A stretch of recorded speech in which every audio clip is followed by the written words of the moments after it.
하나님은 계시는가? 하나님은 지금도 살아 계시는가? 하나님의 존재를 인정하고 전지전능하신 하나님을 믿는다면 모두가 다 하나님 앞에 나올 것입니다.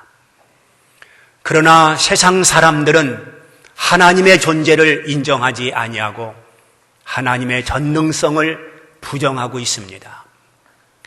그렇다면 하나님 앞에 나온 우리 성도 여러분들은 성경 속에 나타난 하나님의 기적의 역사가 지금도 가능하다고 믿고 있습니까? 지금도 홍해가 갈라지고 블레셋 군대를 어지럽게 만들어 이스라엘에게 승리를 안겨주고 모세가 손을 들면 이스라엘이 이기고 모세가 손을 내리면 아멜렉이 이기는 미디안 전쟁이 지금도 가능하다고 생각하십니까? 많은 성도들이 설교를 들을 때는 아멘 하면서도 하나님의 기적이 지금도 현실 속에서 일어날 수 있느냐고 꼬집어 질문하면 많은 사람들이 갸우뚱하기도 하고 침묵하기도 하고 그렇지 않다고 말하는 사람도 있는 것을 보게 됩니다. 그런 기적은 그 시대에만 있었던 이례적인 특별한 사건이라고 생각을 합니다. 성경 속에 역사한 하나님과 나의 삶의 하나님을 차별화하는 그런 성도들을 보게 됩니다. 성경에는 그렇게 기록되어 있지만 성경에는 그런 기적의 역사가 나타나고 있지만은 현실적으로 그런 일이 일어날 수 있겠습니까? 이렇게 반문하는 사람들이 있다는 말입니다. 지금도 물을 포도주로 만드시는 하나님, 홍해를 가르시는 하나님, 여리고성을 무너뜨리는 하나님을 신뢰하지 못하고 성도들이 살기 때문에 성도들이 무기력한 상태 속에 빠져 있습니다. 현재 이스라엘이라고 하는 나라를 통해서 살아계신 하나님을 증거해 보여드리려고 합니다. 이스라엘은 추후 70년도에 로마에 의해서 완전히 멸망을 당한 나라입니다. 그 국민들은 전 세계에 흩어져 유리하며 방황하며 살아야 했습니다. 독일에서는 2차 대전 당시 히틀러에 의해서 유태인들이 600만 명이나 학살을 당했습니다. 600만 명, 말이 600만 명이지 얼마나 많은 숫자입니까? 그 엄청난 사람들이 학살을 당했습니다. 이때 유태인들은 우리가 주권 국가였다고 한다면 저렇게 무참하게 죽임을 당할 수가 있겠는가? 나라 없는 민족의 비극을 토로하며 자기를 보호해줄 국가의 필요성을 그들은 절절히 느끼기를 시작했습니다. 그리고 시온 이즘 운동을 일으켰습니다. 즉 전 세계에 흩어져 있는 유태인들이 팔레스타인으로 모여들기를 시작했습니다. 이제 이스라엘 사람들, 바로 유태인들이 팔레스타인에 모여 하나 둘 정착을 시작합니다. 이미 거기에 살고 있는 아랍 사람들과 잦은 충돌이 일어나는 것은 뻔한 일이었을 것입니다. 이스라엘을 독립국가로 인정하느냐 아니면 독립국가로 인정하지 않느냐, 유엔 결의를 앞두고 있었습니다. 이때에 아랍 여러 나라들은 적극적으로 반대했습니다. 이스라엘이 독립한다고 하는 것은 있을 수 없는 일이라는 것입니다. 어떻게 한 땅에 두 나라가 세워질 수 있느냐는 것입니다. 아랍 사람들의 이 말은 명분 있는 말이었었습니다. 실리적인 말이었었습니다. 그리고 막대한 석유 자원을 가지고 적극적으로 로비를 했습니다. 유엔에서 누구도 이스라엘 나라가 독립된다고 하는 그 안이 통과될 것이라고 믿은 사람은 하나도 없었습니다. 그러나 결과는 33대 13 기권 3으로 압도적으로 이스라엘이 독립국가로 유엔의 인정을 받게 됩니다. 이건 놀라운 기적입니다. 마침내 1948년 5월 14일 독립선언문을 발표하게 됩니다. 이스라엘은 지구상에서 사라졌다고 말했는데 약 1900년 만에 다시 부활을 한 것입니다. 이스라엘 백성, 이스라엘 나라는 1900년 전에 이 지구상에서 없어졌는데 다시 세워진 것입니다. 1900년, 이 장구한 세월, 다시 이스라엘이 태어났다고 하는 것은 놀라운 기적이었습니다. 독립선언문이 5월 14일 발표되었는데 하루 뒤인 5월 15일에 이집트와 요르단과 시리아가 연합군을 결성해서 선전포고와 함께 탱크를 몰고 밀려 들어왔습니다. 지금 이스라엘은 독립한 지 하루밖에 안 됩니다. 군대가 없습니다. 정부 조직도 제대로 돼 있지 않습니다. 전쟁 무기도 없습니다. 어제 독립을 한 나라가 어떻게 전쟁을 할 수가 있겠습니까? 전쟁을 할 만한 준비가 전혀 돼 있지 못했고 군대도 없었지만 이제 시민군이라고 하는 이름으로 그 정규군과 싸우게 됐습니다. 그때 당시 이스라엘 국민은 60만 명이었습니다. 군인으로 뽑힌 사람 중에는 소총도 한번 쏴보지 못한 사람, 전투에서 뭘 해야 하는지 전혀 알지 못하는 사람들이 군인으로 뽑혔습니다. 총 한 번 쏴본 사람이 2만 내지 3만 명에 불과했습니다.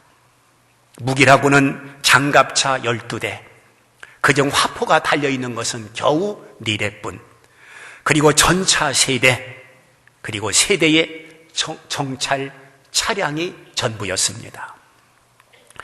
반면에 아랍연합군대는 120만 명의 군인, 전투 항공기 75대, 장갑차 500대, 야포 140문, 대공포 220문, 엄청난 화력을 가지고 이스라엘을 침공한 것입니다. 누가 이기겠습니까? 상대가 안 되는 것입니다. 호랑이와 토끼의 싸움입니다. 그런데 놀랍게도 토끼가 호랑이를 이겼습니다. 이게 기적이 아니고 무엇이겠습니까? 하나님이 싸워주셨기 때문에 그 전쟁에서 승전보를 올릴 수가 있었던 것입니다. 마침내 이스라엘이 승리의 승리를 거듭하니 아랍에서 휴전을 제의하기에 이르게 되는 것을 보게 됩니다. 또한 1967년도에 일어난 중동 3차 전쟁, 이른바 6.1 전쟁이라고 말하고 있습니다. 이 전쟁 역시 세계사에 남을 유명한 전쟁 가운데 하나입니다. 이스라엘 한 나라를 상대로 레바논, 시리아, 요르단, 에집트, 그리고 이라크, 이렇게 5나라가 연합을 해서 침공을 한 것입니다. 군인 숫자에 있어서나 전쟁 무기에 있어서나 상대도 안 될 만큼 이스라엘은 열세했습니다. 지금 이스라엘 땅덩어리가 큰 것도 아닙니다. 지금은 넓혀졌지만은 그때 당시만 해도 텔아비브를 중심으로 작은 땅덩어리를 가지고 있었습니다. 혹 부르면 날라 버릴 듯한 그러한 연약함이 그대로 이스라엘의 전부였었습니다. 이 손바닥만한 나라를 5나라가 연합해서 침공을 했으니 어찌 이길 수가 있겠습니까? 세계 여론은 이스라엘에 대하여 비관적이었습니다. 다시 이스라엘은 역사 속으로 사라지는구나. 많은 사람들이 그렇게 생각했습니다. 이스라엘이 중무기로 무장한 아랍 연합군을 대항해서 싸워 이긴다고 하는 것은 아무도 믿지를 못했습니다. 그런데 6일 만에 대승리를 거두었습니다. 여러분, 전쟁하면 적어도 몇 년씩 전쟁이 진행이 됩니다. 세계 제2차 대전은 6년 동안 전쟁을 했습니다. 1950년 6월 25일 발생한 한국전쟁은 3년 동안이나 지속이 됐습니다. 그래도 끝을 보지를 못했습니다. 그런데 단 6개월도 아닌 6일 동안 이스라엘이 완전히 제공권을 잡고 주위에 있는 여러 나라들의 영토를 점령해버렸습니다. 여러분, 시리아가 자기 영토였던 골란 고원, 정말로 기름진 땅입니다. 곡창지대입니다. 그 땅을 이스라엘에게 뺏겼습니다. 또한 요르단은 예루살렘을 중심으로 한 그 일대가 다 요르단 땅이었습니다. 그런데 6일 만에 그 땅을 완전히 점령당하고 요단강 건너편까지도 이스라엘이 점령을 했습니다. 그뿐입니까? 시나이 반도가 바로 이스라엘 땅이 됐습니다. 시나이 반도는 작은 땅이 아닙니다. 우리나라의 3분의 2가 되는 엄청난 땅입니다. 그 땅을 6일 만에 완전히 점령해서 이스라엘이 장악하게 됐습니다. 여러분, 시나이 반도를 어떻게 그 넓은 땅을 6일 만에 점령할 수가 있었겠습니까? 이집트 군인들이 탱크를 몰고 시나이 반도에 주둔을 했습니다. 그런데 놀라운 사실은 그 탱크 대포 한 번 쏘지 못하고 그 탱크를 그대로 현장에 놔두고 이집트 군인들이 다 철수를 해버린 것입니다. 이것은 열왕기하 6장 그리고 열왕기하 7장의 말씀이 현실 속에서 그대로 다시 이루어지는 역사적인 사건입니다. 열왕기하 6장에서 엘리사 시대에 하나님께서 불말과 불병거를 가득하게 보여주어서 적들이 그냥 도망을 가버립니다. 그리고 열왕기하 7장에서 사마리아 성이 포위됨으로 인육을 먹는 처절한 상황 속에서 4명의 나병 환자들이 성전 어귀에 앉아있다가 죽이면 죽을 것이라 하고 적진으로 향해 걸어갑니다. 그런데 그때 당시 아람 군대는 사마리아 성을 포위하고 있다가 병거 소리가 들리고 또한 말소리가 들리고 큰 군대의 소리가 들립니다. 그때의 아람 군대는 저 사마리아 사람들이 햇사람과 이집트 사람들을 동맹을 해서 연합해서 우리를 치러 오고 있는구나. 여기 있다가는 우리가 다 죽겠다 하면서 그들이 다 도망을 가버려서 아람 진영에 모든 먹을 것과 입을 것을 잔뜩 쌓아놓고 도망을 가. 마침내 사마리아 성 사람들의 굶주림을 해결하고 전쟁에 승리했다는 내용이 바로 열왕기하 7장에 기록되고 있는 것입니다. 바로 시나이 반도에 주둔했던 그 탱크 부대가 그 모든 탱크를 그대로 놔두고 도망을 갔던 것은 바로 열왕기하 7장의 기적이 그때 임했기 때문에 그들은 나 살려라 하고 다 도망을 가버리고 6일 만에 시나이 반도를 점령한 것입니다. 하나님은 계시는 줄 믿습니다. 하나님은 지금도 살아계십니다. 지금도 역사를 붙들고 운행하시는 분이 전능하신 하나님이십니다. 이제 본문을 통해서 하나님이 하시는 일을 더욱더 생생히 우리가 한번 살펴보도록 하겠습니다. 이스라엘 백성들이 애굽에서 해방을 받아 그들이 가나안 땅으로 가는데 지름긴 길이 있습니다. 오고 가는 길이 있습니다. 그런데 이스라엘 백성들을 그 길로 가게 하지 아니하시고 하나님께서는 남쪽으로 이동해서 바닷가에 장막을 치게 합니다. 이때 애굽의 왕 바로는 참 이스라엘 사람들이 어리석도다. 이제 오도 가도 못하는 갇힌 바가 됐다. 도관에 든 쥐가 됐다. 이때 우리가 치자 하고 바로는 군대를 동원하게 됩니다. 하나님은 이스라엘 백성들을 바닷가로 내몰아 앞으로 갈 수도 없고 뒤로 갈 수도 없는 진퇴양난에 빠지게 했다면 바로의 군대가 쳐들어오지 못하도록 하나님께서 막아야 되는데 하나님은 오히려 바로의 마음을 강팍하게 만들어 이스라엘을 치도록 하시는 것을 보게 됩니다. 출애굽기 14장 4절에 보면 내가 바로의 마음을 완악하게 한즉 14장 8절에 보면 여호와께서 애굽 왕 바로의 마음을 완악하게 하셨으므로 그가 이스라엘 자손의 뒤를 따르니라고 말씀하고 있습니다. 하나님이 하시는 일을 우리는 모릅니다. 하나님의 계획을 우리는 모릅니다. 이스라엘 백성들이 생각할 때는 하나님이 원망스러웠겠죠. 하나님이 막아서도 시원찮은데 바로의 마음을 완악하게 해서 독한 마음을 가지고 우리를 치게 만든다니 도대체 하나님을 이해할 수 없었을 것입니다.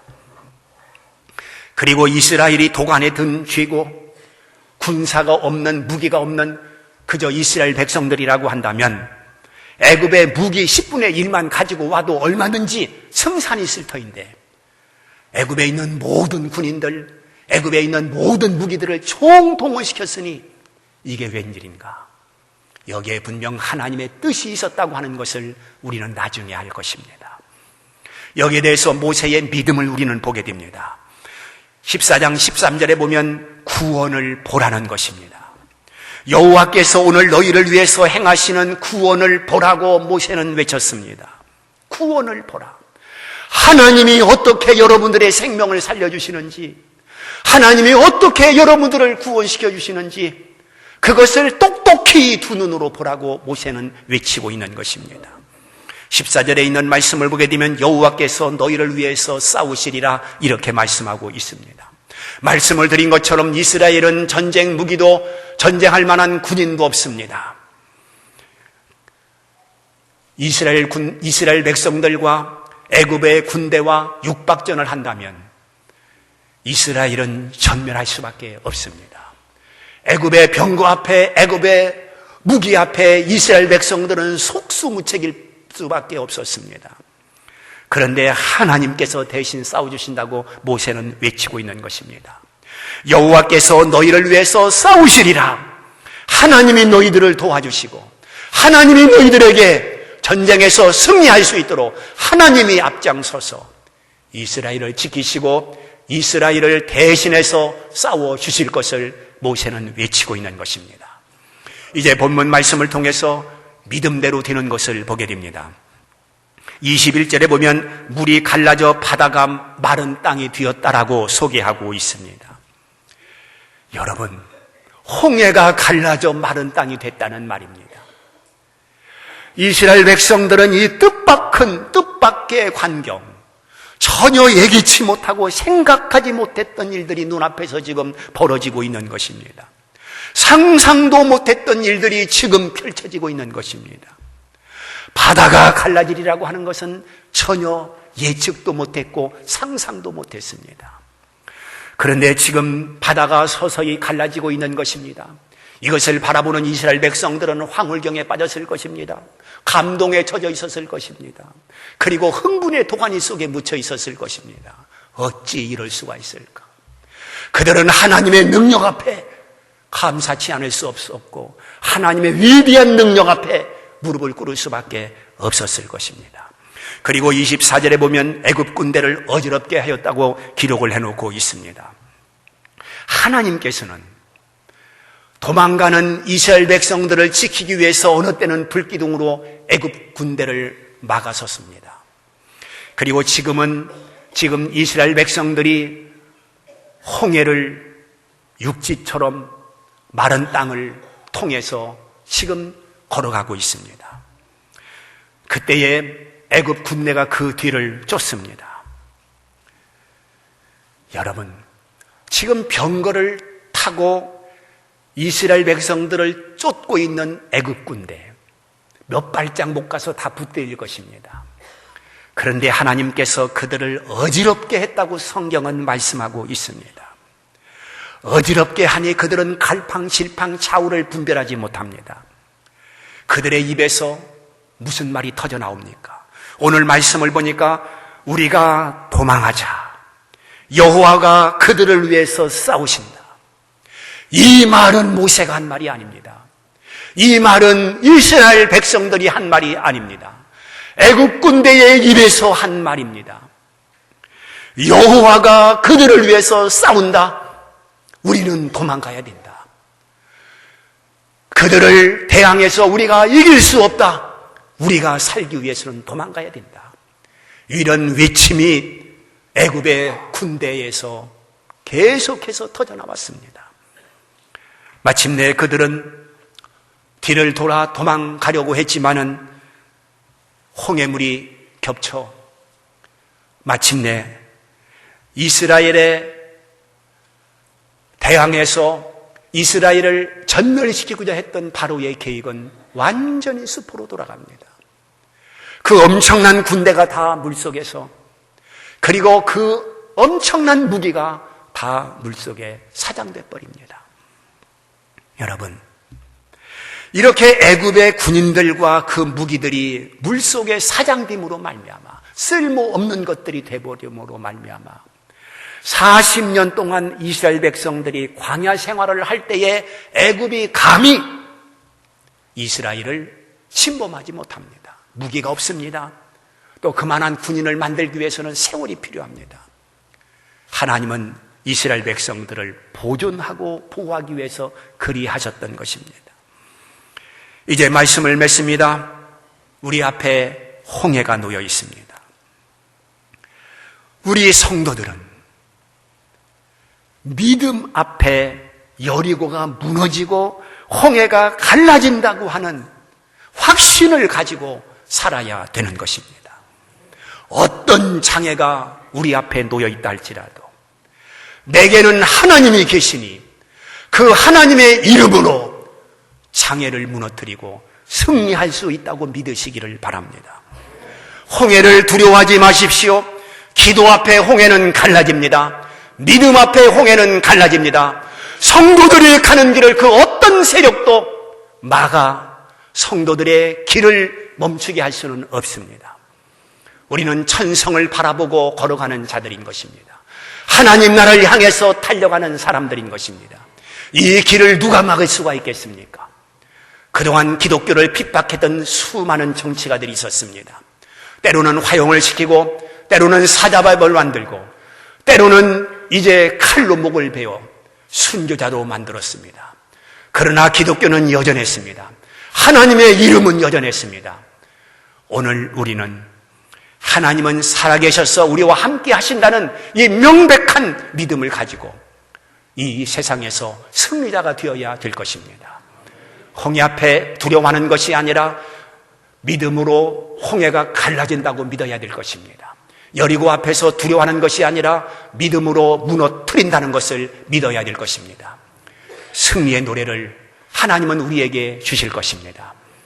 승리하여 하나님 앞에 영광 돌리기를 주의 이름으로 축원합니다. 기도하겠습니다.